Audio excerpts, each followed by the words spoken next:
Okay, so ngayon ang tatalakayin naman natin about sa mga syntax ng React. So, recently yung ating video is kung paano mag-import and export ng ating component.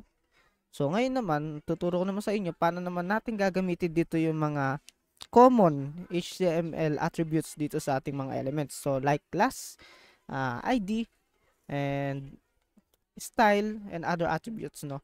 So, yung mga yon. So, bakit nga ba different itong HTML rendering kumpara dun sa normal natin na HTML?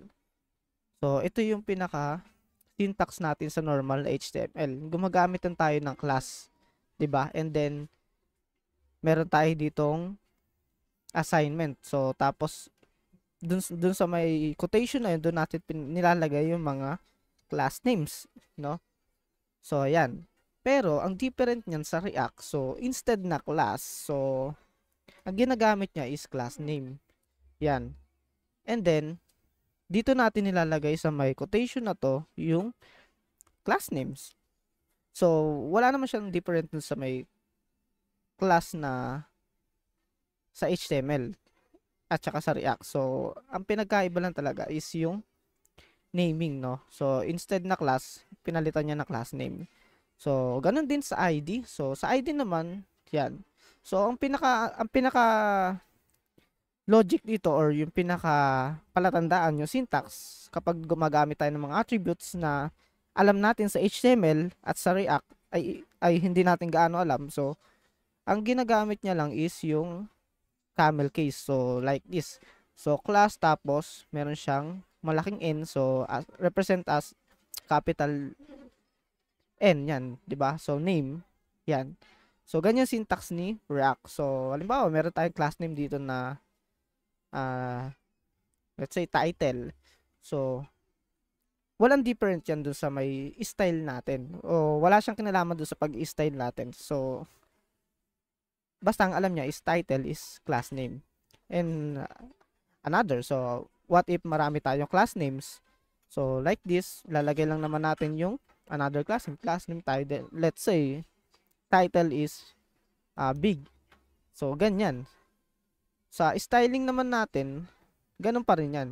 So, next naman tayo dun sa may ID. So, pag sa ID, gumagamit pa rin naman tayo ng same syntax doon sa HTML. So, since wala naman binago doon, so hindi naman nilagay ni React na ID name or ID, yan, ganyan, ID name.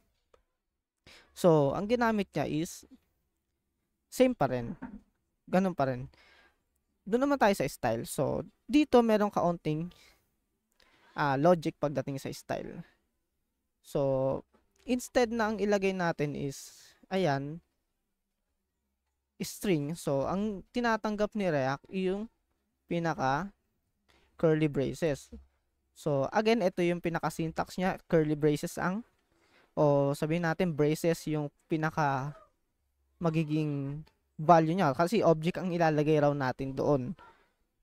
Tapos, sa loob nyon, meron pa tayong another object which is yung ating mga properties doon sa may CSS natin. Let's say, ang properties natin dito is font size. So, kapag nilagay natin dyan na font size, dapat camel case pa rin. So, again, yung syntax dito is camel case lang. So, wala kang ibang iisipin. So, para hindi ka malito, anything na itatype mo kay React, so, sa mga syntax niya is camel case. Yan. So, again, so, object, the property, yung font size, and then lalagay natin dito kapag halimbawa 24 pixel, so 24 lang. Or kung gusto nyo manually, 24, ganyan, 24 pixel, tapos, or let's say, 2 rem, yan, mga ganyan. So, mga alam natin na wala namang syntax na ilalagay tayo rem dito. So, magkakaroon tayo ng problem. Yan, like that. So, palitan natin, gawin natin 24 pixel para maintindihan nyo pa rin. Yan. So, what if naman sa mga ibang mga properties. So, like, font size. So, meron na tayo. So, palitan naman natin ng color. So, pag color, so, means wala naman dong next word. So, kumbaga isang word lang si color. So, kaya hindi natin lalagyan siya ng camel case dyan. So, hindi naman natin sabihin na color. Ganun. So, ganun pa rin. So, kung gusto nyo is custom colors, let's say, RGBA, mga ganyan. So, RGB, 100, 100, 100. So, yung mga ganyan.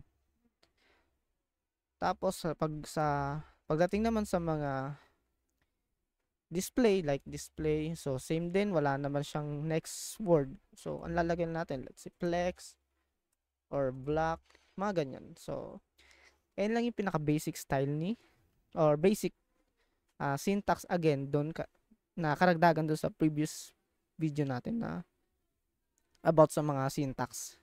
So, ito yung mga common na ginagamit natin sa React. So, kung paano natin i-convert yung knowledge natin do sa HTML into React HTML. So, again, wala silang pinagkaiba. Ang pinagkaiba lang talaga is yung ating mga naming attribute. So, yun lang.